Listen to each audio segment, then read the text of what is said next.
Welcome to the chalkboard, my fellow football nerds, for episode number 133 of Chalk Talk. I'm your host, Shane Half. You can follow me on Twitter and YouTube at Shane Half NFL.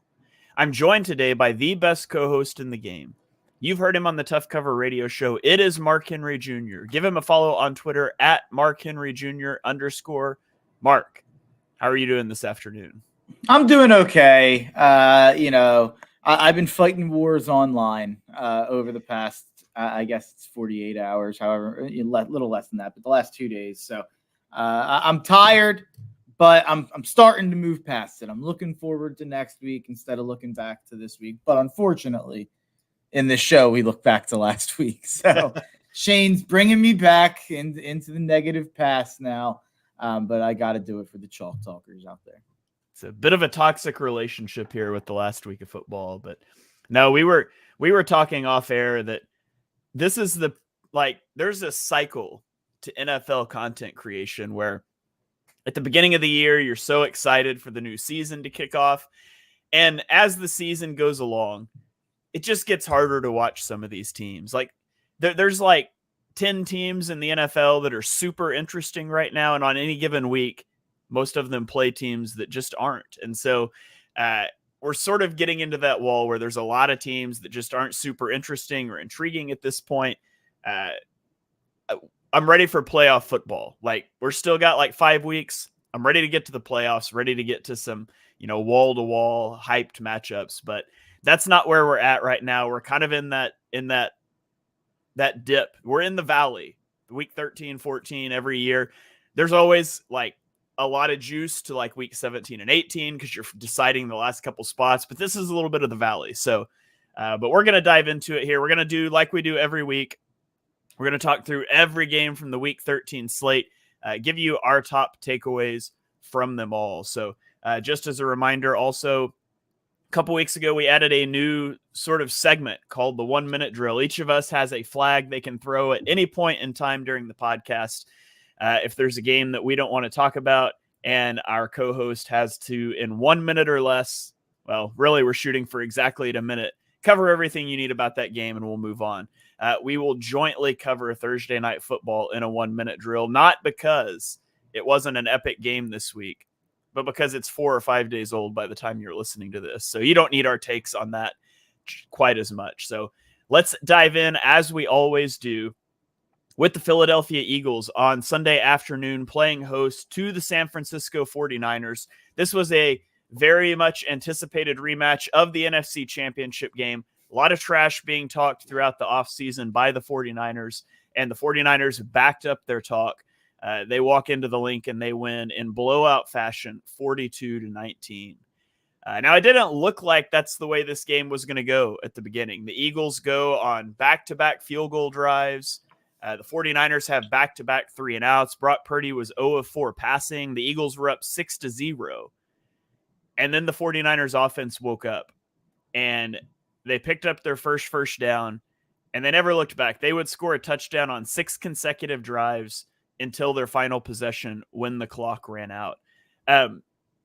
One of my biggest takeaways from this game. Now, I will put the caveat up front. There is no arguing that this was a tough spot for the Eagles. You're coming off of an overtime game that was on a short week to begin with, facing a 49ers team coming off the mini bye. You've got key injuries. You're missing 2 of your top 3 linebackers, and nobody puts linebackers in a blender better than Kyle Shanahan. So if you're starting a UDFA rookie, Ellis isn't a rookie, a UDFA second-year player, that's not a great place to be in. In my opinion, from where I sit, there is also no arguing the 49ers aren't clearly a better football team right now. They're playing at a higher level. Their offense is incredible. And if you go back to their 3-game losing streak, one of the things I said on this podcast was their offense was still operating at a phenomenal level. Their success rate was off the charts. They just had a few key turnovers that lost them some games. As it sits right now, San Francisco has the highest offensive success rate of any team in the last decade. There's not a weakness on this offense. They will throw the ball downfield. They will take the underneath routes, and they will get tons of yards after catch. their weakness is you got to make them turn the ball over. And that's really tough to do. It's hard to live and die on turnovers. That's something we talked about with the Broncos defense last week. Not that we're going to get to that game yet, but it was a bad spot for the Eagles, but they had no answers defensively for what I think is the best, highest functioning offense in the NFL right now. Yeah, I mean, there's no debating when you have Christian McCaffrey, who's very clearly the best running back in the sport. George Kittle, very clearly a top 5 tight end in the sport. And then Deebo Samuel and Brandon Ayuk, who are very clearly top at least 15 receivers. So to say all that, and then you say, oh, yeah, you have a quarterback who, whatever we want to say, whatever, I mean, 80, I think he had like 313 yards, and I think about 80 something were air yards there. Most of it was yak, but taking all of that out of it, he is accurate. He does run the system that Shanahan wants. And oh, yeah, you have Kyle Shanahan. You have the best play caller in the sport and in the last decade of the sport, to be quite honest, or at least the last, I don't know, 5-7 years, ever since he made Matt Ryan an MVP out of nowhere. But yeah, I would say that all of those things, when they have all of those things, it's going to be really hard to stop San Francisco. And the way you're going to have to do it is you're going to have to exploit their secondary. And the Eagles didn't do a good enough job of that. At the start of the game, it felt like, wow, we're really kind of picking them apart in the secondary. We were kind of getting what we wanted on those first 2 drives to get down the field. You stumble and you kick field goals. Little did we know at the time that was the game. I mean, if you score a touchdown, at least on one of those, but really on both of those, if you look at the Eagles' red zone percentage, at least over the last 8 to 10 weeks, it's been incredible. Ever since we were kind of yelling and screaming about it early on in the year. So if you were able to do what you were able to do all year long in the red zone and score those 2 touchdowns, I have a hard time believing that the game doesn't go differently.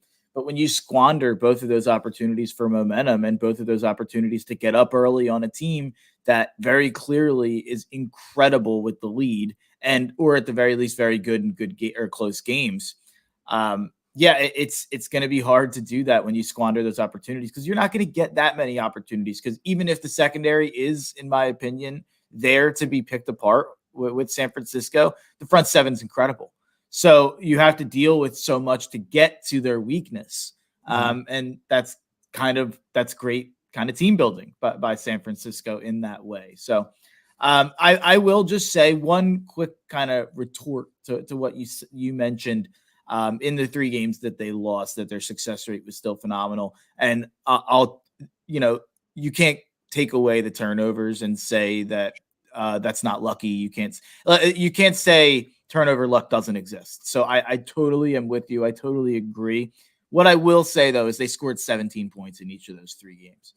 It does seem like this team has to be, it's almost like a well-oiled machine. And if you take one of those pieces of the machine out, it's not the same.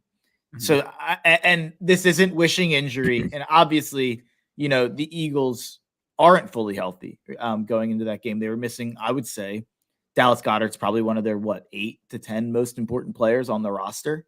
I think that's fair to say. Lane Johnson and Fletcher Cox just coming back off injury. I don't think that the Eagles are fully healthy, but we've seen them get by some of those injuries in some of these games. If San Francisco has one of those big players go down, and it's not me wishing injury, but there's a lot when you rely on the health of 6 to 8 important players in January, and you're not the same if you take one of them away. That's a kind of a recipe for risk there. And San Francisco, I know right now, it doesn't look like they have a lot of risk. And to that point, they're 16-0 when George Kittle, Christian McCaffrey, Deebo Samuel, and Brandon Ayuk and I don't know if Brock Purdy's even in that stat. It might have, because that might date back to Jimmy Garoppolo. But at least when those 4 are in the lineup, they're 16-0. So if they have all of those guys healthy, including Brock Purdy, including Trent Williams, including those 4 guys, they're probably going to win the Super Bowl. But I think you take one of those guys away, I think the field's leveled out in a way where, Kansas City has Mahomes and Kelsey. Philly has Hurts and AJ, maybe a couple of Lane, definitely. But I think that they have a couple more guys that they rely on 100%, if that makes sense. Yeah, Brock Purdy. It's hard to talk about Brock Purdy and the stats he's putting up and what he does. So in this game, Brock Purdy had an average depth of target of 6 yards, which was the lowest in the NFL for the week. He completed one pass. He only attempted one pass. He completed it of over 15 air yards. It was that option wheel route to Christian McCaffrey. The 49ers had 212 yards after the catch. That's the 7th most in a single game this season. The Eagles secondary wasn't even contesting passes. Like, the defense had one pass breakup all day. You know who it was by? Who? Jordan Davis on the first play of the game gets his hand up at the line and breaks one up. That's, in my opinion, that is a pretty questionable approach when you have one of the best pass rushes in the NFL. 4 of your 5 secondary players are over 30, and you're starting CFL players at linebacker, facing one of the most dynamic yards after catch teams in the NFL. Now, I will say, like, Brock Purdy does a really good job of processing. Like, I'm halfway through the film at this point in time for that game, and he does such a good job of moving through his reads and getting the ball out with accuracy and anticipation. But when you've got all of those weapons, man, like, he wasn't asked to do a lot in this game. And that's not a knock on him. That's a knock on the Eagles' defensive game plan. Like, I thought that was really poorly constructed. I just don't think that's the way you beat the 49ers. And, certainly it wasn't for the Eagles in this game. As they get blown out, it's hard to ignore that the 49ers have played the 2 teams that are relevant in the NFC. And Detroit, you could throw Detroit in there. They haven't played them, but Detroit's defense is atrocious. They've played the 49ers and the Cowboys, and they've blown them both out. And was the Cowboys game in Dallas? I can't remember now. I don't think so. I think, okay. Like, they're looking good as far as the NFC goes. Now, it only takes one game, and you've seen things like that before, but the biggest concern for me, there was a lot going on in this game for the Eagles offense. Jalen Hurts was atrocious. I said earlier in the year the Jets game was the worst game he's played. This one might have been worse. Hurts was awful in this game. And the third down defense is a huge problem. In the last 2 games, and granted, you played Josh Allen, who had one of the better games of his season. The Eagles have gotten an opponent to third down 33 times in the last 2 games. They've allowed conversions on 23 of those 33. Now, 2 of them were on 4th downs. So technically it's 21 to 33 on 3rd down, 2 of 2 on 4th down. You can't give up. You can't give up 67% of 3rd downs and expect to win football games. So the Eagles are sort of reeling right now. And I said earlier, no arguing this was a tough spot for the Eagles.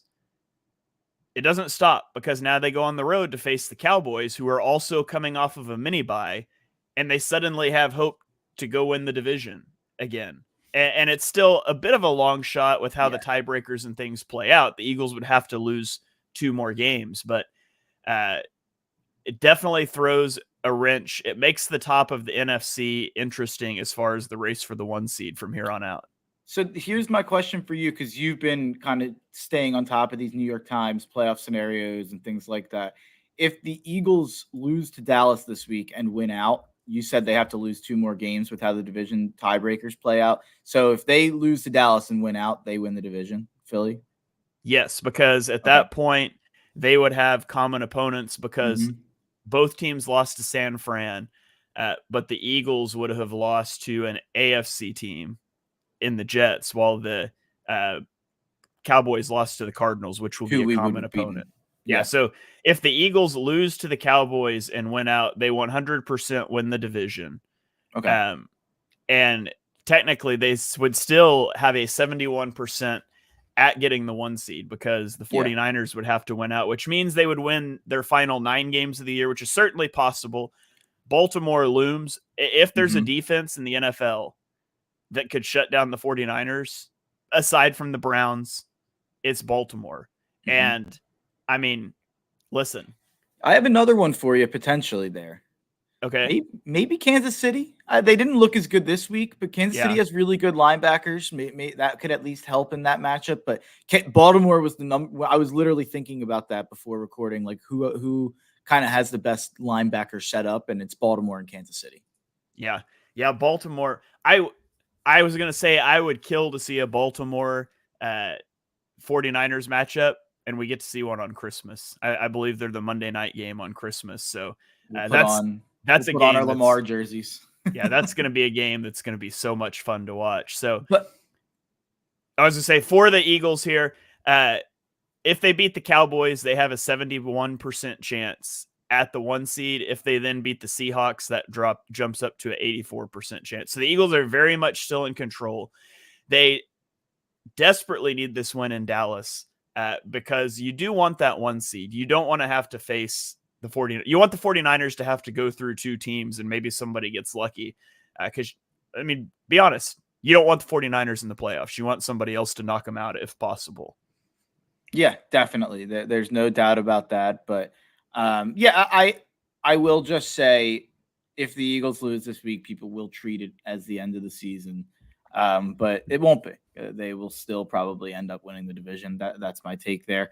But I think it's a 50-50 shot that Philly and Dallas. Dak plays incredible against us. Hopefully the defense plays a little better after the last 2 weeks where they've looked horrible. Hopefully they make some adjustments. They have already played Dallas. Not that they played great against them. They played good in the red zone, but hopefully that means that they at least have some adjustments tab to make since they played them already instead of San Fran and Buffalo, who are first time opponents this year for Desai.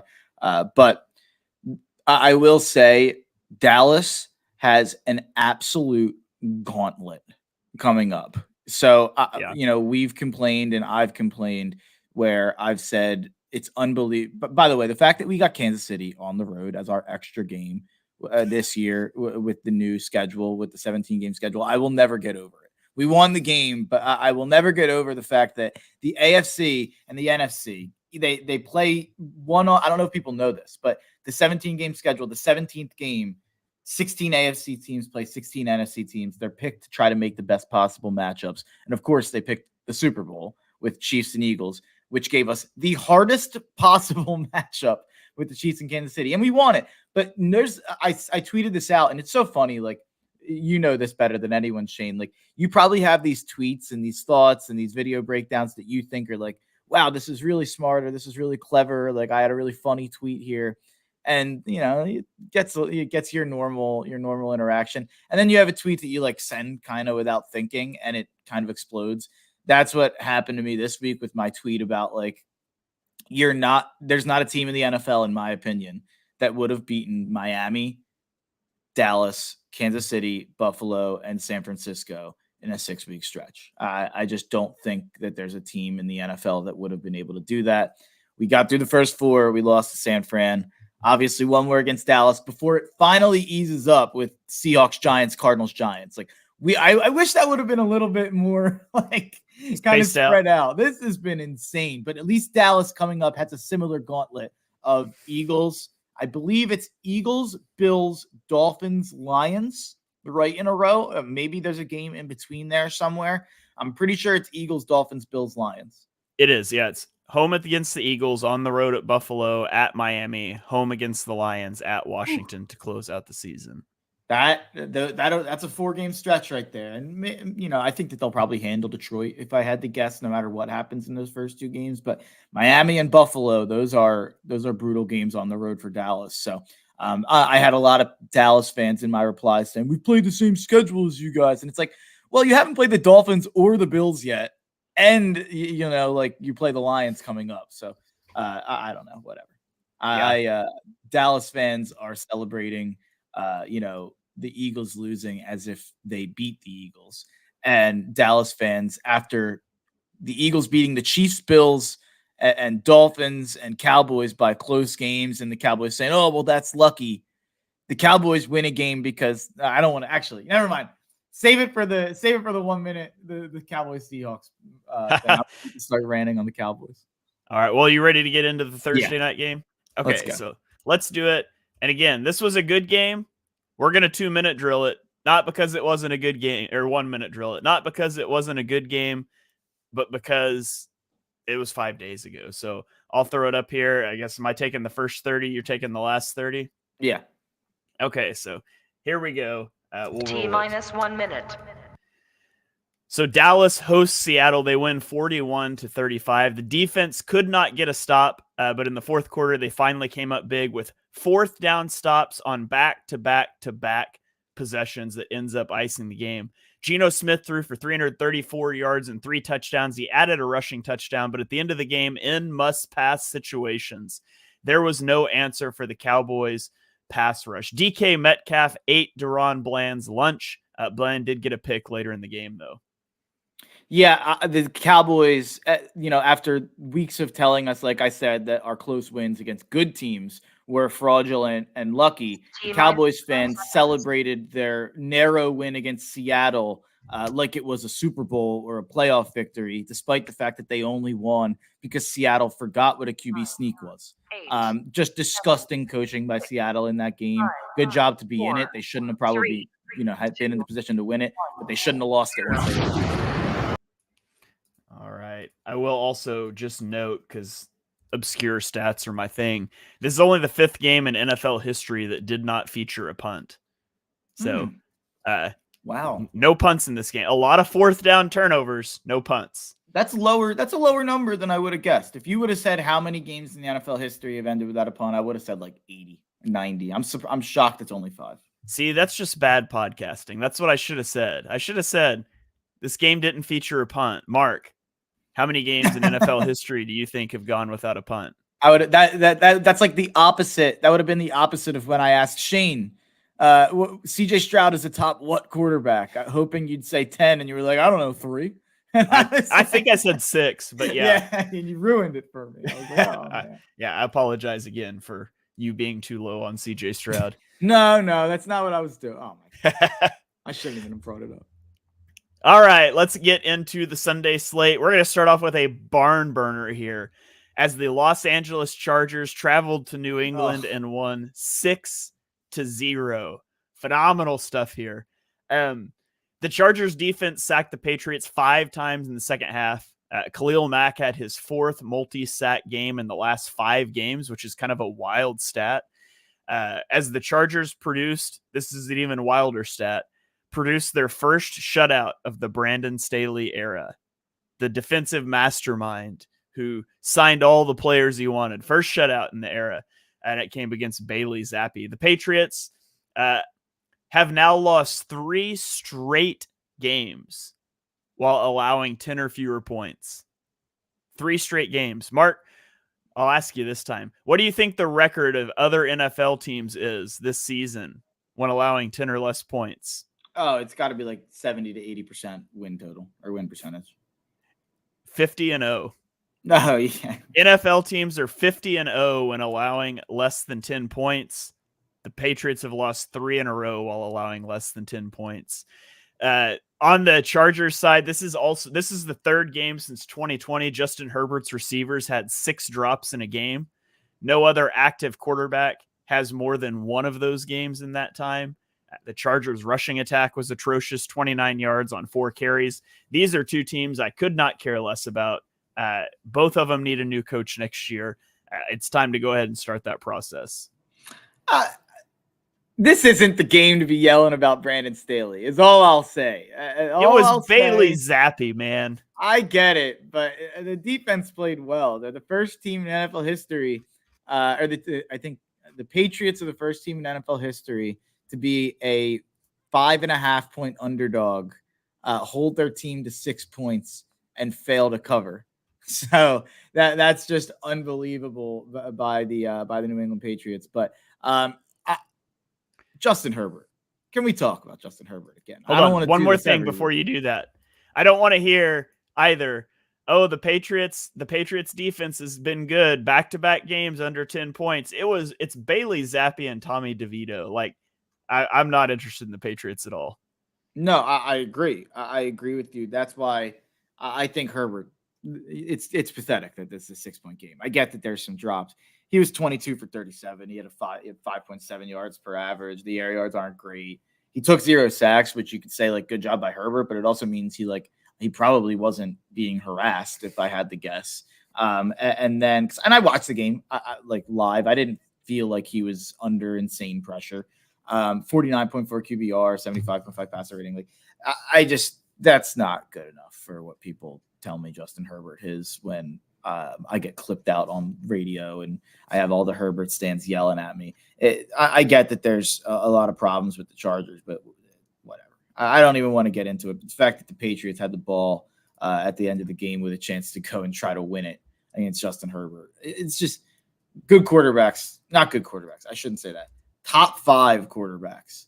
Don't let that happen, in my opinion. That's my. I don't want to go too far into the whole Herbert thing.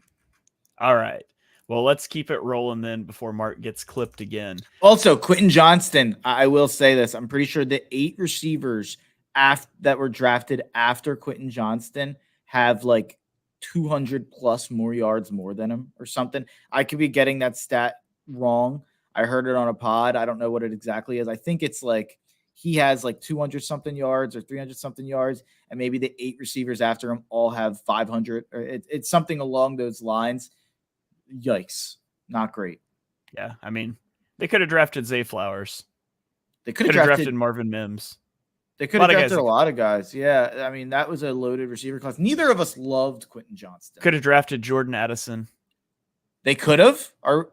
Yeah, Addison, if I recall correctly, when they were on the clock, only Jackson Smith and Jigba had been drafted. They took Johnston, and then Flowers went next to Baltimore, and Addison went next to the Vikings. I'd have to take a look at They went 1, 2, 3. So I technically had Johnston ahead of Flowers, 29 versus 31.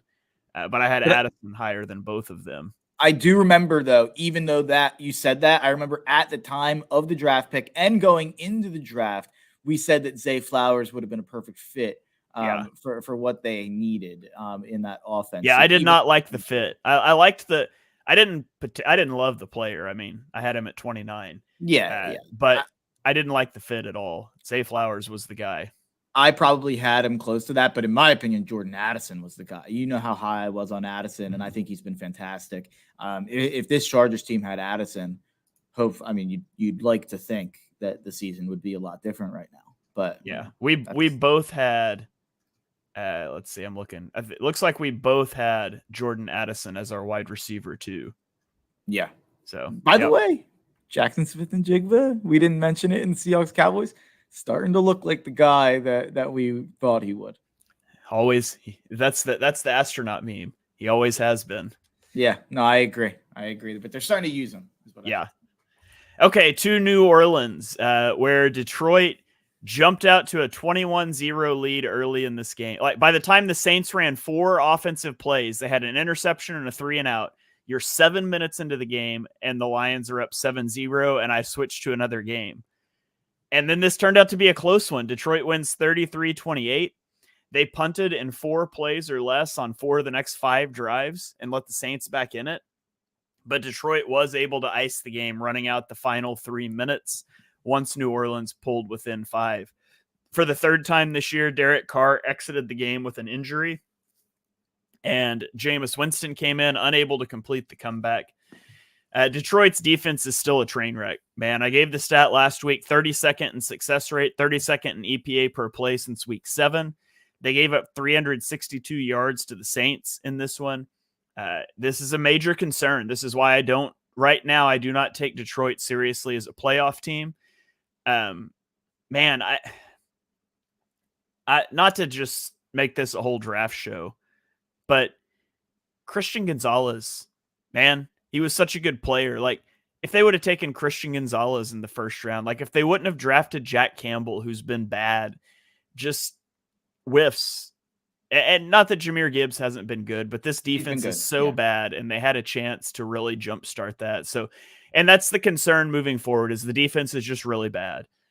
Now, one of their offensive draft picks, Sam Laporta, looking good, had a career high 140 receiving yards. He's the 2nd tight end to have 140 yards and a touchdown in the same game. So big game for Sam Laporta. The offense looks good. The defense, it's a work in progress. Sam Laporta had 9 of their 16 receptions in this game. That is just insane. There's a lot of concerns coming out of this game for Detroit, to be quite honest, and coming out of every game. We've talked about it every week, and I bet the Saints plus 4.5 in this game. You see the Lions go up 21-0. I turned it off. I literally changed one of the screens that we had into a different game, and I had one screen on Red Zone that I wasn't really paying attention to, and I see it's 24-14, and the Saints are driving like in the red zone, and I'm like, what just happened? Like, it wasn't that long ago that it was just 21-0. But yeah, I mean, the Lions let them back in the game because their defense can't stop anybody. And to be honest, like, I know that they put up a bunch of points in this game. To me, it had a lot more to do with just like being efficient in the red zone, which is a good thing. That's obviously great, but they made the most of every opportunity they had. But I wasn't watching this game like, oh man, the Lions are just moving the ball up and down the field. Like, they kept giving, like, they punted. I wonder how many times they punted in this game, but they gave the ball back to them quite a bit. Yeah, they had 5 punts in this game. So they were giving the ball back to New Orleans quite a bit at the end of the game. I know that about twice at the end of the game, they gave Jameis a chance. Now, their defense stepped up on those times because they had to give up a touchdown, not a field goal. So, but, the Saints and the Lions, this is one of those games you walk out of this game feeling worse about both teams. Yeah.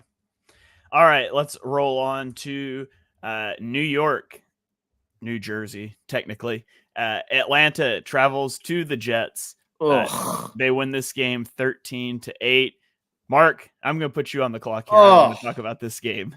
So, oh my God. The floor is yours, my friend. T-minus 1 minute. This is one of the meaner things Shane's ever done to me on Chalk Talk, making me have to talk about the Atlanta Falcons or the New York Jets, let alone both of them in the same game. Falcons won 13-8. The Jets were up 2-0 for the first 25 minutes of this game. That can't happen. In 2023, that's unacceptable. I'll step out and say it. Desmond Ridder might have gotten outplayed in this game by Tim Boyle, who is now like getting benched. Desmond Ridder was awful. He was 12 for 27 for 121 yards and a touchdown. However that sounds, it was worse. It was worse than however it sounds. I know Heineke came in. He wasn't as good. He was good at first and then kind of faltered. You have to put him back in. This Ridder thing can't keep happening. And I say that, I think they've won like 3 in a row. This Falcons team, we're not going to get rid of them. They're going to win the division. I'm sick of it. I don't want to watch him. I want Arthur Smith fired now, and I liked him before the year. And they're winning. It's ridiculous. You gone full heel turn on Arthur Smith. I'm just sick of it. You have Bijan Robinson, you have Kyle Pitts, you have Drake London. Stop being an idiot. Like, we don't. There was one part of this game where Cordero Patterson had 3 straight runs for 5 yards. What are you doing? Like, you took the 8th pick or the 10th pick, whatever it was. 8th pick? 8th. Yeah, 8th pick on Bijan Robinson. Drake London had 1 catch in this game. He did have 5 targets, and that's part of just how terrible Desmond Ridder was. Kyle Pitts was your leading receiver, 4 catches for 51 yards. Like, break out the champagne when Kyle Pitts gets 50 yards. That's how this offense is. I went longer than I even wanted to. 8 targets for Kyle Pitts for 4 catches. It's just the least efficient passing offense. It's disgusting. I got to ask you this. This breaks the spirit of the 1 minute drill, but this isn't about the game. It's about what happened after. So did you see the reporting from The Athletic about Zach Wilson? Yeah. Ugh. So Robert Saleh wants to go back to Zach Wilson as the starter now. And Zach Wilson is, quote, hesitant to step back in. Like, they were really like, hey, we want you to play again. And he's like, no, I'm good, man. Like, I'm out. I'm done with this clown show. And Zach Wilson refuses to play quarterback for you. And then they asked Robert Saleh about it at a press conference. He's like, oh, no, that's not true. Zach wants to play. And he's like, so is he going to start on Sunday? He's like, well, we're not going to name a starter for Sunday. Like, oh, man. Did you see the other thing that came out in New York radio? No.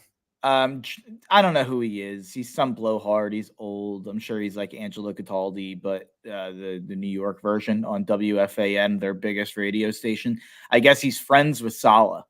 And he went on the radio on Monday and said, like, yeah, I was talking to the coach, Coach Saleh. We were texting back and forth. And when Zach Wilson came up, Robert Saleh, I said, you got to put Zach back in. And Robert Saleh said, are you kidding me, Joe? Are you kidding? And like, he made it a whole big thing being like, Saleh hates Zach Wilson. And then today, Saleh came out and was like, no, in my text to him, I meant like, you've been killing him all year and now you want me to put him back in? Like, that's what I meant. Are you kidding? Like, and they like clarify. It's just like, why are you texting this guy? Like Robert Saleh? Like, I don't know. It's a mess. The Jets are a mess. Yeah. One of the worst situations in the sport, honestly. Yep, absolutely. Okay, let's keep going here to Pittsburgh, where the Arizona Cardinals, unfortunately for their draft capital, beat the Pittsburgh Steelers 24-10. The Cardinals had short fields to work with at times. They had a 21-yard touchdown drive after a fumble, a 33-yard touchdown drive after a face mask on a punt. But they also mustered a 99-yard touchdown drive to take the lead just before halftime. Trey McBride, second-year tight end, had 8 receptions for 89 yards and a touchdown. Nobody else had over 21 receiving yards for this offense. Was not a good game for offenses. Kenny Pickett didn't have a good game. He was injured on a red zone scramble, and Mitchell Trubisky had to come into the game. Their first 3 possessions out at halftime ended with a Trubisky fumble, a missed field goal, and a 3-and-out. They did score a touchdown after that, but it was too little too late. And now the nation can turn their collective attention to Mitchell Trubisky versus Bailey Zappi on a short week on Thursday Night Football in a game that we might do a 0-minute drill for next week.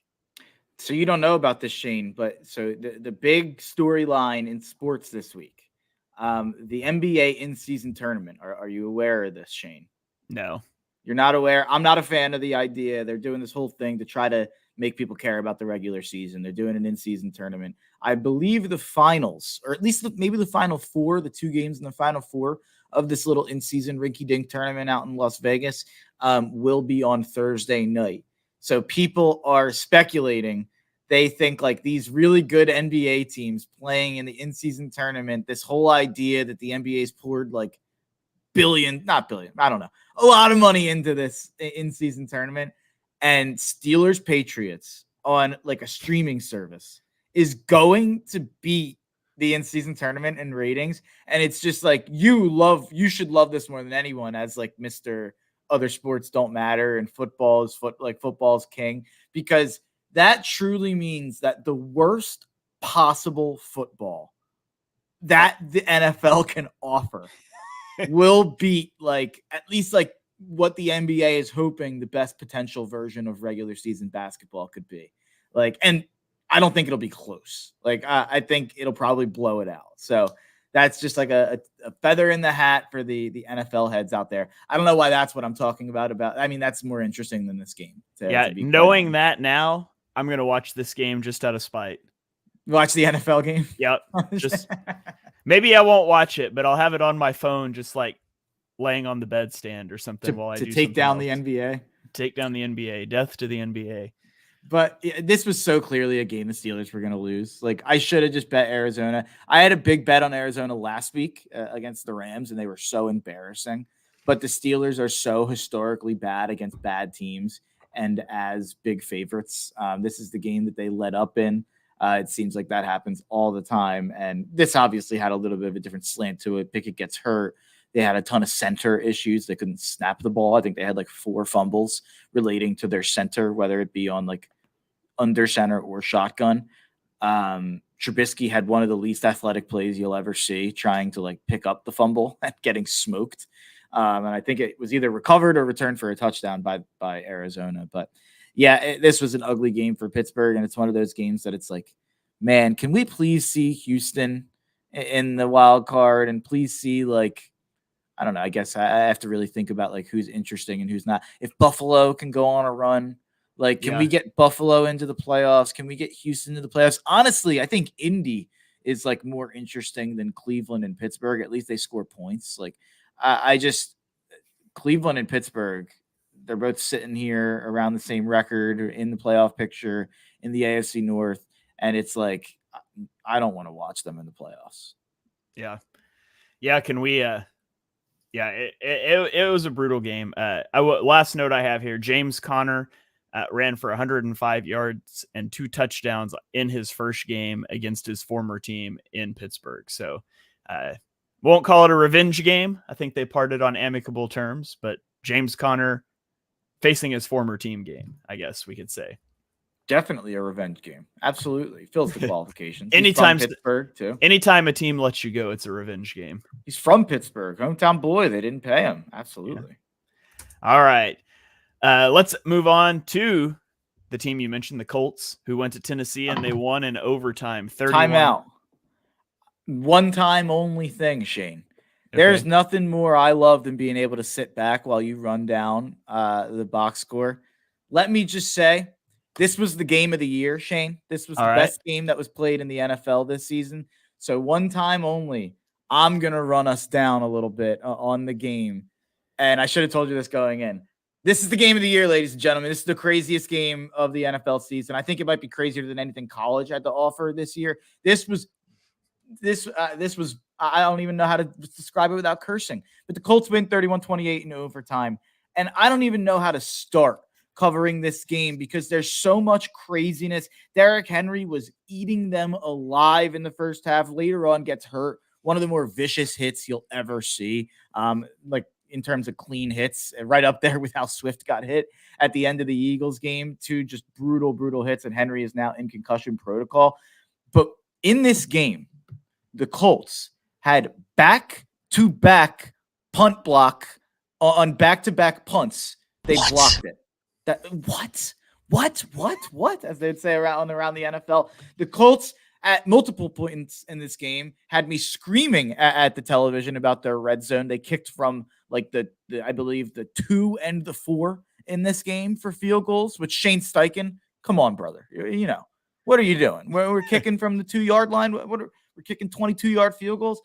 But ultimately, DeAndre Hopkins, he scores a big touchdown. That ties it up. The Titans, you're thinking, oh, it's 25-25, 5 minutes left. You're already thinking like, oh, is there too much time for the Colts to score and leave time for the Titans? And the Titans missed the extra point. So now it's tied at 25-25, and you're like, oh my God, the Titans just had a chance to potentially win the game. They blow it.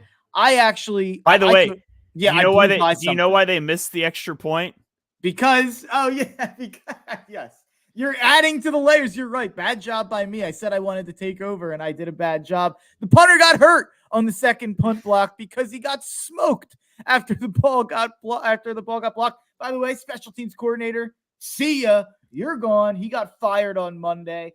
And another reason here that this game was insane in the third quarter, I blew by it. But on that blocked punt return for a touchdown that the Colts scored to make it 22-17, they threw an interception, and the Titans returned it for a 2-point conversion. A pick 2. They had a pick 2 in this game. And then they blocked the next punt and settle for a field goal. So they blocked 2 punts on back-to-back possessions, and they only netted 7 points. Oh, it was wild. This was an insane game, and then it goes to overtime.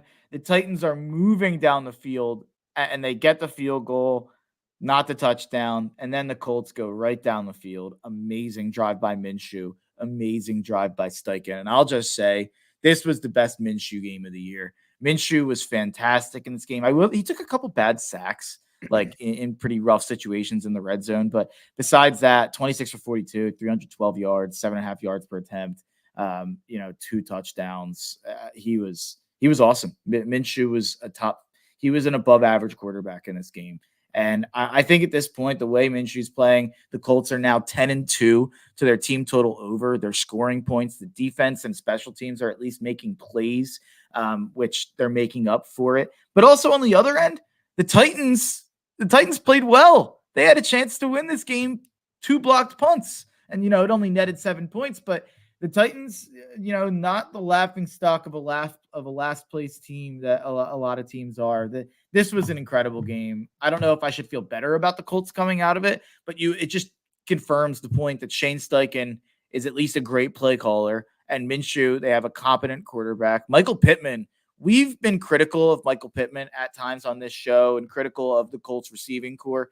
Michael Pittman had 11 catches for 105 yards and a touchdown in this game. And he's been a top 10 receiver this year, pretty much by any metric you want to slice it. Pittman's been awesome. So that he's kind of been an absolute breakout. One of them were kind of, under the radar breakouts that's happening across the NFL this year. Yeah, that 11 receptions for 105 yards. That's the first time a Colts receiver has had double-digit receptions and triple-digit yardage in back-to-back games since when? When do you think? Reggie Wayne or Marvin Harrison? It's got to be one of them, right? Marvin Harrison did it in 2002. Okay. So first time in 21 years a Colts receiver has had back-to-back games with 10 or more receptions and 100 or more yards. Aside, you did a good job covering the ridiculousness that was that third quarter. I want to point out one other thing that a lot of people probably didn't notice, but so the Titans threw a touchdown in this game in the second half in the red zone on a fake pick play. So picture 2x2 set, right? You got two receivers on one side. You run like the slant route to your receiver, and you have the inside receiver in the slot. He tries to run that run interference, right, on the corner, so you get that free release. What defenses are doing a lot of times is they will switch responsibilities. Like the safety on the inside will now take the inside guy, and this guy, the outside corner, will switch to this route breaking outside. The Titans had a perfect counterpunch where the guy like faked this rub route and then broke back inside. And now this cornerback that's way outside of him has to try to defend this slant, easy touchdown. Really cool play. What's even cooler is that's the same play the Colts walked it off in overtime. Yeah. So I don't know if the Colts had that in the playbook, or I'm sure they did, but I like to imagine Shane Steichen on the sideline being like, "Ooh, that's awesome," and just like installing it on the sideline during the game. I thought that was so cool. Two division rivals using their play that they got you with. Like, to put this into perspective for Eagles fans, imagine the Patriots running the Philly special in the second half of the Super Bowl to win the game. Like, that level, like, just obviously not that level of epicness of a play, but to be fair, we kind of did. They failed and we ran the play. That's true. That is true. But yeah, so I thought that was just such a cool thing that I saw from Steichen there. And I loved it. So I had to shout that one out. I'm looking it up because I'm curious. The Colts playoff percentage here on New York Times, 65%. Wow. I'm really hoping that I think the best possible scenario for the watchability of the playoffs, if you can possibly avoid Cleveland, Pittsburgh, and Denver, and you could get Houston, Indy, and Buffalo in there as your wild cards and have those three teams face off with, whatever three of Jacksonville, Kansas City, Miami, and Baltimore don't get the bye. That's the makings for an incredible AFC playoffs, because I truly think the Texans can compete with anybody. CJ Stroud's that good. He can change the calculus of a game to the point where he can just ball out and, sorry, you played a top 5 quarterback. And I think that the Bills, we know the argument for the Bills. If the Bills go on a run here to make the playoffs, that will kind of confirm the nerds that think they're still a top 5 team, despite being 6-6. You look at a lot of DVOA and metrics, they're still up there among the class of the NFL. Them going on a run would confirm that. And the Colts, I don't care what happens. The Colts are going to play wacky games. They're going to play crazy games. It's what they do. Steichen's play calling keeps them in games. They don't really get blown out at all. Every game they play is close. So even if they play one of those teams, I have no doubts that they'll hang with it. So those 3 teams, that's what I'm hoping for in the AFC wildcard. All right. Well, let's keep going here. My bad. 3 AFC South teams, by the way, is what I'm hoping for. That's crazy. That's crazy. And one of them with a backup quarterback. Yep. Yeah, absolutely. Well, let's keep rolling here, and let's talk about one of those teams that's in contention for the 1 seed in the AFC. They won in dominant fashion on Sunday. It's the Miami Dolphins beating the Washington Commanders 45-15. The Dolphins needed someone to step up in the absence of Jalen Phillips, who tore his Achilles on Black Friday. Andrew Van Ginkel stepped into the gap. He had a pick 6 as the Dolphins jumped out to a 17-0 lead in the first quarter. He also had a team-high 6 pressures on only 23 pass rushing snaps. So he played really well. Hopefully he can sustain that play for the Dolphins. On the offensive side of the ball, they've struggled with turnovers the last couple weeks, but they broke that trend against Washington playing a clean game. Tua hit Tyreek Hill on a 78-yard touchdown on their third play of the game. Tyreek ended with 157 yards and 2 touchdowns. Devon Achane returned from injury. He had 105 yards from scrimmage and 2 touchdowns. One notable thing is Terron Armstead was injured in the game, and he's been banged up throughout this season, but it didn't seem to be too serious. So hopefully he'll be back out there next week. Yeah, I mean, I think the biggest thing that you can note here is that for the first time since October 8th against the Giants, they had Devon Achane. And Devon Achane in this game, he didn't light it up from an efficiency standpoint in the way that he had earlier on in the season. Did have 17 carries, though, for 73 yards, 4.3 yards per attempt, 2 touchdowns, 3 catches for 30 yards as well. And I said when we were kind of concerned about the Dolphins, I was like, maybe that kind of electric weapon that they had in Achane that was such a surprise early on in the season. Maybe that is so huge, the explosiveness of this offense and being able to kind of pick your poison when it comes to how many fast dudes you have on the field. And so you look at when that happened when the Dolphins played the Giants. They were able to keep the train on the track the next week after that against the Panthers. Like that, obviously the Panthers aren't good. But then the Dolphins had a 4-week stretch. They lost to the Eagles 31-17. They really put up 10 offensive points in that game. I think they had a defensive touchdown, if I'm not mistaken. So 10 offensive points in that game. The next week, they beat the Patriots 31-17, and that 31 was a late garbage time touchdown to go up 2 touchdowns. That was like a weirdly they were up by 7 for a lot of that game against the Patriots. The week after, they lose 21-14 to the Chiefs after being down 3 touchdowns early. The week after that, they beat the Raiders 20-13 in a similar game to the Patriots. They were kind of up like a touchdown the whole game, and it was a sleepy game. They didn't put them away. And after that stretch, we talked on here, and I was like, I'm even a little bit more concerned about Tua than I think most people are. Like, he's got all these sacks or all these fumbles and interceptions combined, and all these things that I think that they were worthy to be concerned about. They couldn't put teams away like they were earlier in the year against some of the bad teams, and they weren't competing with the good teams. The last 2 weeks, obviously, you can play who's on your schedule. The Dolphins can't decide to play a good team all of a sudden and change that criticism of them. The last 2 weeks, 34-13 against the Jets, they dominated that game, looked great on offense, never let them back in it. And Dolphins Commanders this week won by 30. Tyreek Hill looked like an MVP in it. Tua looked like the Tua that we know. He didn't get off script, so we didn't have to see him get uncomfortable. The defense looked dominant for much of this game. It looked like the Sam Howell you mostly get when he doesn't play the Eagles. But yeah, the Dolphins, I haven't changed my mind on a team more often than I have about the Dolphins.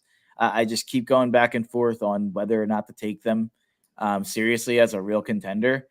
At the moment, I am. With some of the cracks we're seeing with Kansas City, some of the cracks we saw with Jacksonville last night defensively.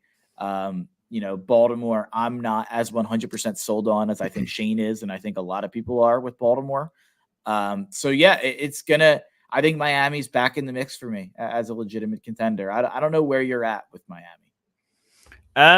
I think Miami is a team I would not want to face in the playoffs. I have a hard time seeing them winning 3 straight playoff games, though. Like, I go back to the finesse thing versus the power thing, and I think eventually that they're another of those teams that you just get a little sand in the gears, and it can tend to go off the rails. And I think there'll be teams that can do that to them. So I wouldn't want to face them. They would make me sweat in the postseason, and they could certainly do it, but I would not have them as my pick coming out of the AFC.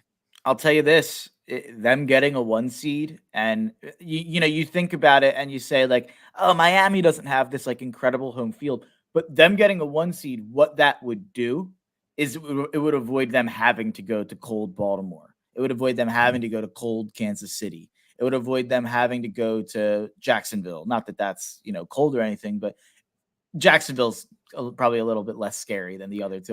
But worst case scenario for them is an AFC title game in Baltimore in the snow, or Kansas City. or Kansas City. Either way, I mean, we saw they didn't look good against Kansas City for most of that game in Germany, let alone in Kansas City in the snow. I mean, that's a cold place as well. So, yeah, I mean, Miami, maybe more than Kansas City, maybe more than Baltimore, maybe more than Jacksonville. They might be the team in the NFL that needs home field advantage more than any other team in the NFL. And that's, Detroit. you wouldn't think. But they don't have a realistic path. Yeah, but yeah. Detroit, I just don't even consider them. Like, I'm thinking of the 4 AFC teams: Philly and San Fran. Yeah. Yep. You could argue. I agree with you on that, and I think it's out of reach for Detroit, but they desperately need home field as well, so they can stay in a dome and not get Jared Goff out in the cold. Yeah, and like even Dallas, like you throw Dallas in this, like Dallas has beaten us in Philly before. Like Yeah. I wouldn't even. Dallas played San Fran close last year. Like I think that I think it's Miami. Miami, their Super Bowl, or I should say their chance at making or winning the Super Bowl drastically changes the most by getting home field, is what I should say. That's the smart way of saying that. Yeah, I agree with that. Mm-hmm. Okay, let's keep going. Let's go to the Houston Texans, who outlasted the Denver Broncos 22-17. Will Anderson had 2 sacks and 8 pressures. He also tipped a pass that was intercepted by Derek Stingley that led to a touchdown. Derek Stingley also had another pick in the game. So 2 interceptions for Stingley. Jimmy Ward had a game-sealing interception in the red zone. CJ Stroud and Nico Collins hooked up 8 times for 173 yards in this game. Unfortunately, Tank Dell was lost for the season with a fractured fibula in this one, so that does hurt for the offense, but CJ Stroud is making it work. He threw for 274 yards in this game. He now has 1,740 yards in his last 5 games, which is the most by a rookie in a 5-game span in NFL history. So, wow. CJ Stroud, man, he's a top what quarterback? Yeah, 6. Yeah, he's probably top 6 still. I'd have to really sit down and think about it. So for the Texans offensively here, they could not run the ball at all. They just had nothing going on the running game. And then outside of Nico Collins, the rest of the team had 101 receiving yards. No one had more than 3 catches. Only one player had more than 1 catch outside of Nico Collins. That's going to be a problem going forward without Tank Dell. I'll just say that. I will say Dalton Schultz missed this game. So presumably he will be back going forward. That'll be big for them. But if a team's going against Houston, 0 in on Nico Collins, maybe even double Nico Collins, it might start to be a struggle with where Stroud goes with the ball. So that is my one concern. People are hoping Noah Brown, Robert Woods could step up there. So John Mechie, maybe even. So someone's going to have to step up for Houston there, because they don't have much of a running game. Their O-line isn't the best in the league. It really was CJ Stroud just slinging it to Tank Dell and obviously Nico Collins. They're going to need someone to step into that Tank Dell role. On the other end of things, Russell Wilson was terrible in this game. This was last year, Russ. Like, this was the epitome of 2022 Russell Wilson. So can't have that, obviously, they were winning because he was not making mistakes, really. And you look at the turnover luck that Denver had, it wasn't sustainable. This was pretty obvious that this was coming. It's actually impressive that it was this close of a game with how badly Russ played. But I'll ask you a question here about Stingley, because he was bad last year, Stingley. And then now this year, I've heard a lot of good things. And then in this game, that interception he made was the interception of the year. I thought it was definitely the most impressive interception I've seen anyone make. Just incredible ball skills. And that, goes back to what we always said about Stingley. Coming from that freshman season he had that was historic at LSU. I don't know if you know his PFF grades or how elite has he been? Has he been elite, or has he just been good and had these splash plays? I guess I don't know if you're prepared with that info, but how good has Stingley been? I think it's definitely been better. I mean, you look at like last year, he was obviously, the scheme was doing him no favors. He's a man cover corner, and he was playing in Lovie Smith's Tampa 2 scheme. I didn't think that was using it to the best of his ability. If you look at PFF, he had a 49.9 coverage grade last season. It's a 79.7 coverage grade this season. So it's a pretty big leap. Now, he's missed a lot of games still. I mean, remember, he got injured in week 2 and didn't play again until week 10. So he's only played 6 games this year, 358 snaps. And again, I don't love PFF charting for stuff like this, but PFF says that he has been targeted 21 times this season. He's allowed 12 receptions for 243 yards, 2 touchdowns, 4 interceptions, 2 pass breakups, and he's been charged with 1 penalty. So again, I don't love their coverage stats stuff, but that's what PFF would say. But yeah, I mean, I think he's been a markedly better player in a better scheme this year. Yeah, I totally agree with that. I just feel like when I watch them, he jumps off the screen, and when I watch them, Jalen Petrie jumps off the screen. When I watch them, Will Anderson jumps off the screen, and that's just the Texans, man. They really have the making to go out and spend some money this offseason and compete for a Super Bowl next season. That's truly how I feel. And the biggest concern for them, honestly, is keeping Bobby Slowick. Like if you're like a Texans, if you're in the Texans organization, you almost should just pay Bobby Slowick a head coach salary next year and tell him like, hey, let's wait a year. Like we'll build your resume, wait for the right job, stick around because what he's doing with CJ Stroud is incredible. And it would be a sin for kind of a lack of continuity there. Stroud might be good enough that it doesn't matter. Yeah. But I've talked about that too much on the show, so I'll move on. All right, let's go to Tampa Bay, where the Carolina Panthers. Timeout. Yes. We're throwing the challenge flag. 1 minute warning, Panthers Bucks. I thought that might be coming on this game. I already had it queued up. So, okay, I'll hit the play button here and then I'll resume. T-1 minute. Okay, Tampa Bay wins this game 21-18. The takeaway from this game is Mike Evans has done it again. He had 162 yards on 7 catches, including a 75-yard touchdown on the first play after the Panthers took a lead in the third quarter. He has eclipsed 1,000 yards for the 10th straight season. That's right. He has never in his career failed to have 1,000 yards. He's done that while playing with the following quarterbacks: Josh McCown, Mike Glennon, Jameis Winston, Ryan Fitzpatrick, Jameis Winston again, Tom Brady, and now 12 games of Baker Mayfield. Mike Evans, you can set your watch to him. He is the most consistent player maybe in the NFL. Also, bad game management by the Panthers. 3rd and 1, they called a pass play. 4th and 1, they threw an interception while they had a running back that had 104 yards rushing on the day. So probably bad game management there by the Panthers. Antoine Winfield is my only takeaway from this game. He's awesome. He's been incredible. I'm pretty sure he's like the highest graded safety in the NFL this year. He's been awesome.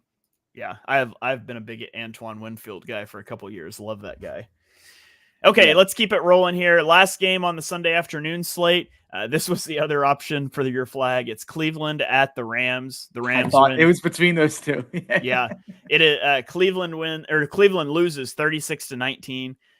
The Browns have a historically good defense. The Rams lit them up. Now, granted, Denzel Ward was out. Myles Garrett was playing through a shoulder injury, but McVay and Stafford teamed up to dominate the game. The Rams have now won 3 straight, and they are at 6-6. They're in the thick of the NFC playoff race, and they've got a good trio of weapons in Cooper Kupp, Puka Nacua, and Kyron Williams. In this game, Nacua generated the 2nd most rushing yards over expectation of his career at plus 44, and he racked up another 100-yard game as he broke 1,000 yards on the season. So the Rams, they could make a push into the playoffs here.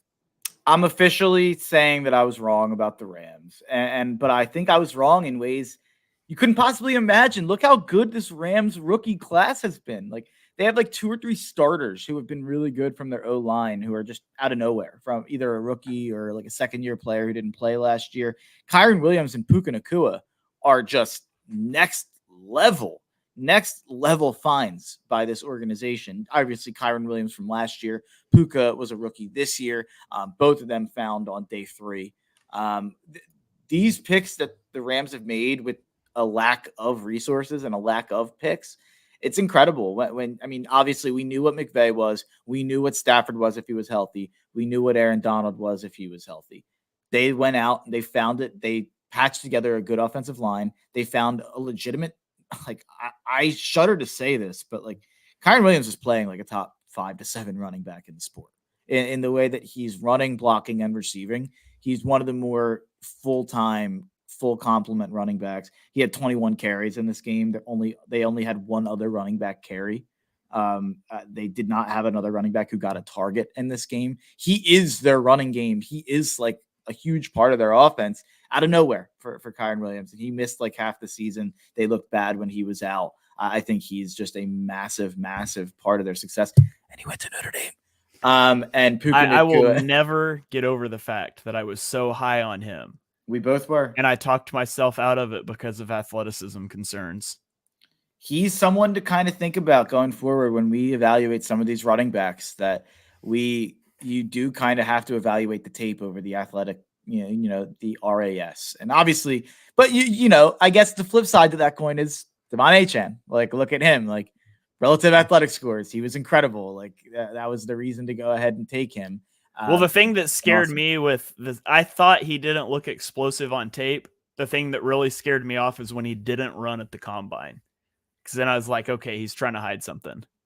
Yeah, I think he was hurt. I really just think he was hurt and ran, or I don't know. It's the Kyren Williams thing was crazy. That's a real shame, but it worked out perfect. He landed in the exact spot for the exact team that'll use him, and they'll use him for 2 more years, and then he'll get thrown in the trash, sadly. But that is the life cycle of a running back. I am going to enjoy the 2, 3, 4 year stretch of one of my, actually not even like one of mine, like literally my favorite offensive player who's ever played at Notre Dame in my life is Kyren Williams. He was an absolute joy to watch at Notre Dame, right up there with, Jeff Samardzija back in the day. If you remember him, anyone out there, he became a Cubs pitcher for a very long time, but he was a stud receiver at Notre Dame. Kyren Williams was, he's transformed this Rams offense. And so is Puka. I don't want to downplay the Puka Nacua thing.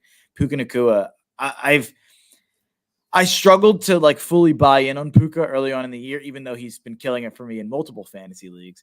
I struggled to buy in because I thought it might just be a system thing. He's for real. He is just an absolute stud.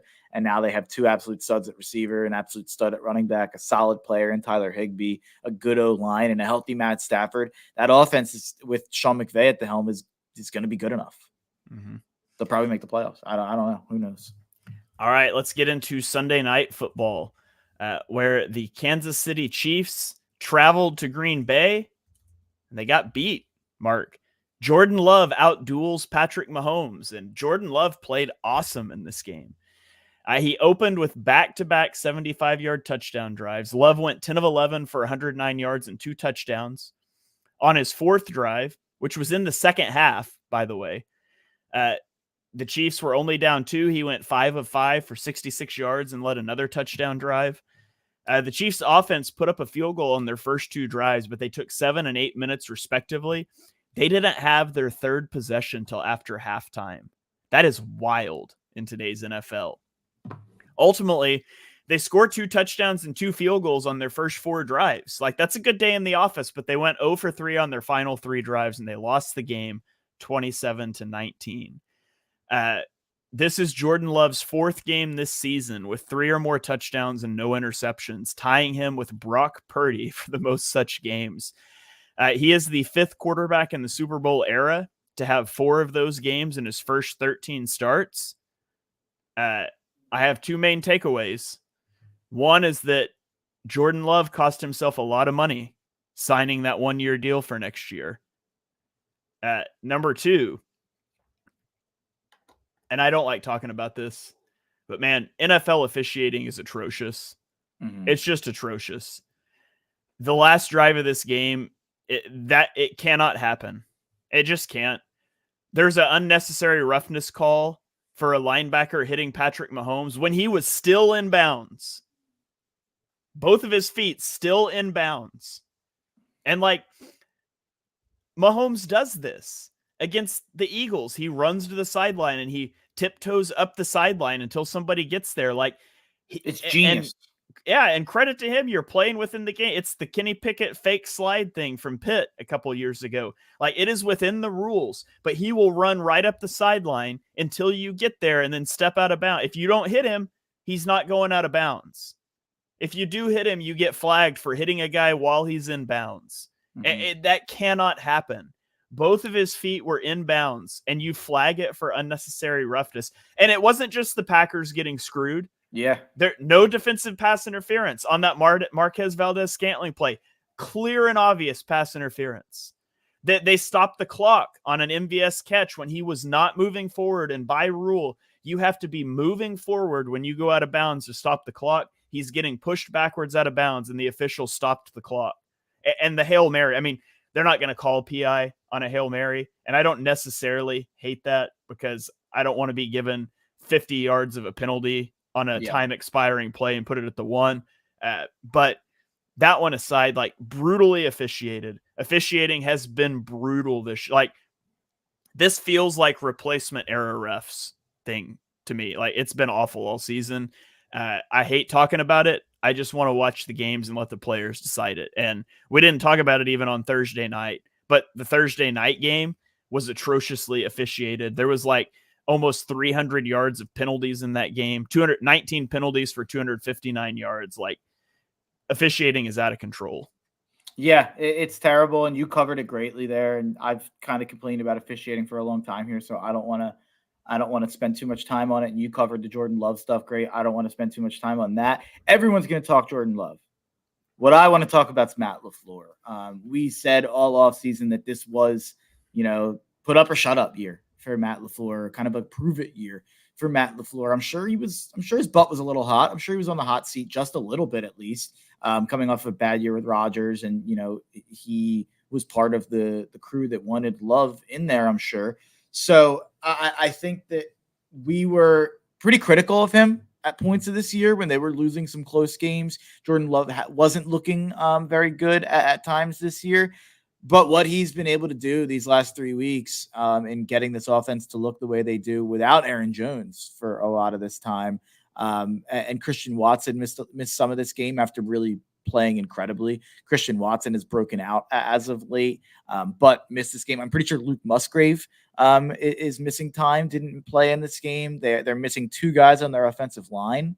I'm pretty sure that there's a guy on their defensive line that they're missing as well. They're missing a lot of guys, and they're still making this happen. Green Bay, I could not be more impressed by the coaching job Matt LaFleur has done over the last month or so. Yeah. All right. Let's get on to our final game. It is Monday Night Football, another game that went into overtime last night. The Cincinnati Bengals beat the Jacksonville Jaguars 34-31 in overtime. Cincinnati backup quarterback Jake Browning went 32 for 37 for 354 yards and a touchdown. He completed passes to 8 different players. In his second game as a starter, he threw for more yards than Joe Burrow did in any game this season. 7 of 7 on attempts over 10 air yards for 170 yards and a touchdown. That's the most completions without an incompletion on 10-plus air yard throws in a game over the last 2 seasons. He was the 10th player in the Super Bowl era to throw for 350-plus yards with a completion percentage over 85% in the last 2 seasons. Mark, I have a very not serious question to ask you, and that's this. Is Joe Burrow a system quarterback? Gotta ask the questions. LSU, Jamar Chase and Justin Jefferson. Then he has Jamar in the pros, T. Higgins. We've talked at length for a long time on this show about how great and incredible of a coach Zach Taylor is.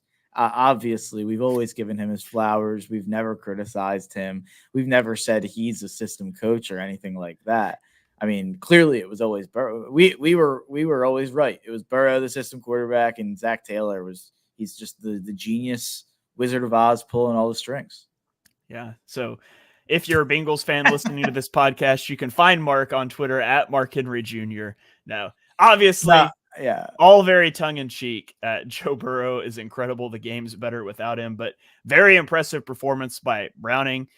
And a good performance by Zach Taylor, a coach that I have given a lot of flack to over the last couple of years. I thought it was a well schemed up game for them. Now, it may say more about the state of the Jaguars defense than anything else, which is a concern.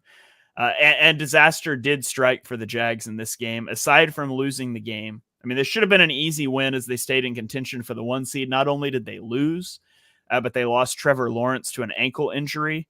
As of recording, he's supposed to have an MRI today, but nothing has come out that I'm aware ankle sprain. of. Ankle sprain. Doug said, they're progressing this week. It looks like he'll probably play this week, if I had to guess. Good. Okay, so high ankle sprain. Honestly, he shouldn't. Just get to the playoffs at this point. The 1 seed is dead. Just get him healthy for the playoffs, and you'll be fine. It might not be dead. It might. The AFC is crazy, right? I mean, the Dolphins are there at 9-3, but the Dolphins have a couple really tough games. I think Buffalo, Dallas, maybe another one that I'm forgetting. Baltimore, you mentioned, they have 3 losses, but they play San Fran. I'm pretty sure they play other teams from their division. Not that Cincy, Pittsburgh, or Cleveland are world beaters, but they're tough teams. And then you have Kansas City with Jacksonville, who also has 4 losses. So they're like, it's crazy. The Jags are 8-4. Okay. The Texans and Colts are a game behind them at 7-5. Only one of those 3 teams has a healthy starting quarterback right now. You got the Steelers and Browns are both at 7-5 with backup quarterbacks. The Bengals and Bills are at 6-6. Mark, Bengals are the backup. Yeah. If the playoffs started today, the starting quarterbacks in the AFC would be Tua, Lamar, Mahomes. All good. CJ Beathard, Mitchell Trubisky, Joe Flacco, and Gardner Minshew, while CJ Stroud and Josh Allen missed the playoffs. So not to make this a college football show, but maybe the NFL should go to the best teams instead of the most deserving teams, and let's fix this. I guess this is as good of a time as any. What are your thoughts on the playoff on Florida State getting left out at 13-0? Yeah, I guess as we transition to final thoughts here, I hate it. I love it. I'm glad the NFL didn't remove the Eagles from the playoffs when their MVP candidate Carson Wentz tore his ACL a few years ago. I think you have to play the games for a reason. And is the ACC weak? Yes. Did Florida State go schedule LSU and beat them in out of conference? Yes. Like they did what they're supposed to do. They scheduled a real out of conference team. They ran the table. They won their conference championship. They're undefeated, and you put 2 1-loss teams in ahead of them. And that sucks. Like that absolutely sucks. I think every Florida State fan, every Florida State player has every right in the world to be pissed. Now, agreed there. Would Florida State have probably lost by 20 to Michigan in the first round of the playoffs? Yes.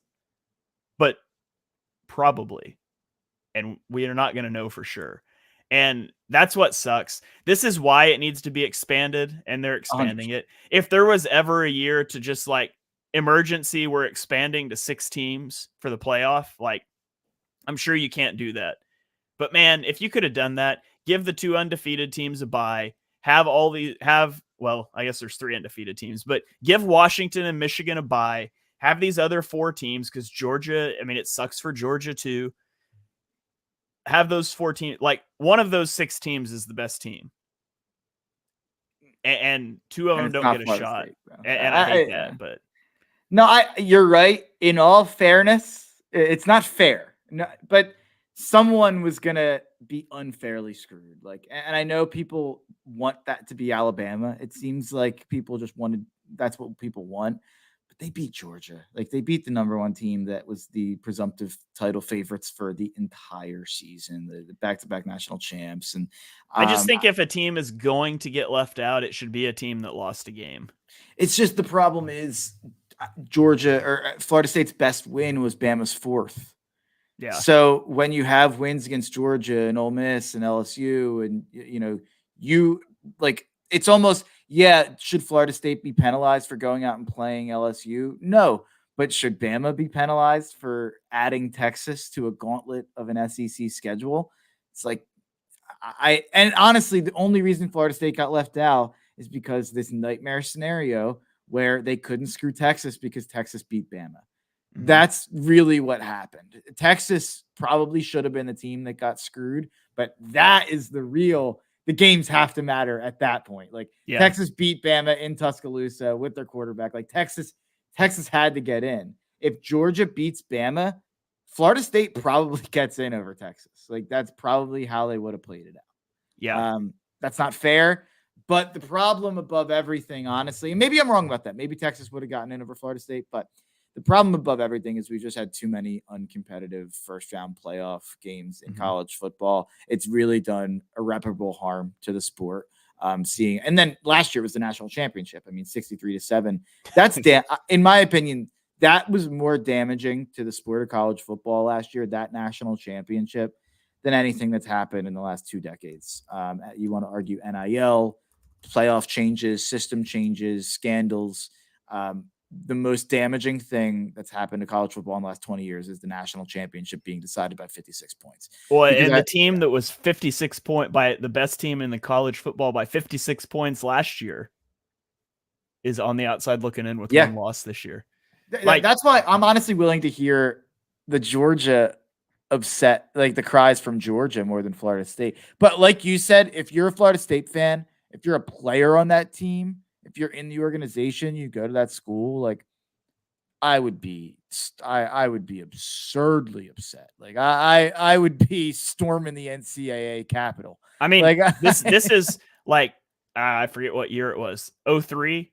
I mean, this is like 03 BCS, OU, USC, Auburn, all undefeated, and Auburn gets left out. Like, you went to a playoff to avoid situations like this. The solution's coming next year. You're expanding the playoffs. It's just a year too late.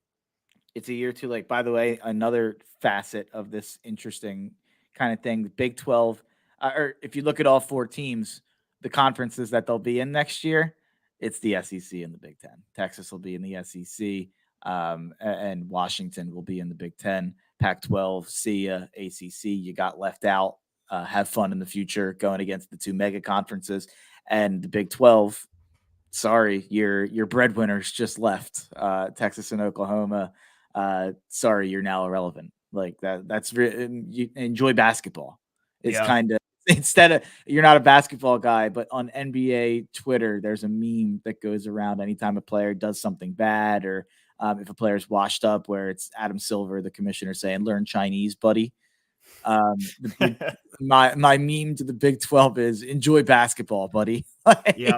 That's really what it is now that Texas and Oklahoma are gone. And by the way, this should be the impetus more than anything for Florida State and Miami and Clemson to be like, sorry, ACC, like we went 13-0 and we got screwed. We've got to go to the SEC. That's what it is. Yeah. All right. Well, that is going to wrap it up for this week's episode of the BGN Draft Show. Oh, wait. Wrong show there. Let me try that again. Sheesh. It's totally intentional, by the way, but okay. I just ended with that because we don't often make our closing thoughts about college, but it was extremely relevant this week. So I'll take us out of here with the right outro this time. Thank you guys for joining us for episode number 133 of Chalk Talk. If you enjoy what you heard on the show, and we know that you do, be sure you smash that subscribe button and turn on notifications so you don't miss our next episode. Drop us a 5-star rating and review wherever you stream your podcast. Like it on Twitter, thumbs up on YouTube, the whole 9 yards. You can follow me on Twitter and YouTube at ShaneHalfNFL. You can follow Mark on Twitter at Mark Henry Jr., and we will catch you guys next time.